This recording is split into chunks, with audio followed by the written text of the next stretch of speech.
అందరికీ నమస్కారము.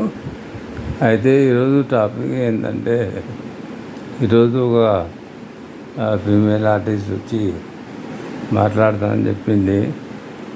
ఆమె రాలేకపోయింది. ఆమె బదులు నేనే మాట్లాడుతున్నాను. మెయిన్గా విషయం ఏంటంటే, ఈ రోజుల్లో ఆరోగ్యం గురించి చాలామంది ఎక్కువ ఆలోచిస్తున్నారు. ఎందుకంటే ఈ అనారోగ్యాలు అనేటివి ఎందుకు వస్తున్నాయంటే, బయట హోటల్లో వెళ్ళి తినడము, అక్కడ ఫుడ్ పాయిజన్ కావడము, దానివల్ల మళ్ళీ హాస్పిటల్కి వెళ్ళడము, అక్కడి నుంచి వచ్చాక మళ్ళీ కొద్ది రోజులు మందులు వాడడము, ఇది ఒక రొటీన్ అయిపోయింది. నాకు కూడా ఒక 2-3 months కింద ఫుడ్ పాయిజన్ అయింది. నార్మల్గా వచ్చాను, అయినా కానీ డాక్టర్ అంటాడు కొద్ది రోజులు మందులు వాడాలి అని. మందులు వాడుతూ ఉంటాను.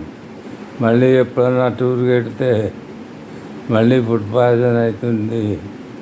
ఇంటికి వచ్చాక 2-3 రోజులు ఆ ఇబ్బంది ఉంటుంది. కాబట్టి బయట తినేటప్పుడు చాలా జాగ్రత్తగా ఉండాలా. పెళ్ళిళ్ళలో కానీ, ఏదైనా శుభకార్యాల్లో కానీ, హోటల్లో కానీ మనం తరచూ చూస్తూ ఉంటాము. ఈ ఫుడ్ పాయిజన్ ఎక్కడెక్కడ అవుతుంది, ఏలా ప్లేసులు ఉంటాయి. ఎందుకంటే వాళ్ళు చేసే ఆహార పదార్థాలు కుళ్ళిపోయినవిగా ఉంటాయి. కొన్ని మంచిగా ఉండొచ్చు, కొన్ని అపరిశుభ్రత వలన వంటకాలు సరిగా ఉండవు. ఆ మసాలాలు వేస్తే మనకు ఏమీ అర్థం కాదు, తినేసేస్తాము. ఆ తర్వాత మళ్ళీ ఇబ్బంది, మళ్ళీ ఆసుపత్రికి పోవడము, మళ్ళీ చేరడము.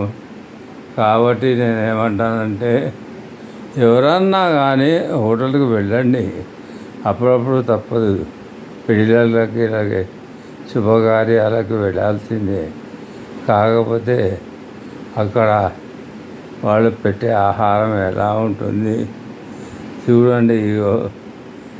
నాకు వెళ్ళినప్పటి నుంచి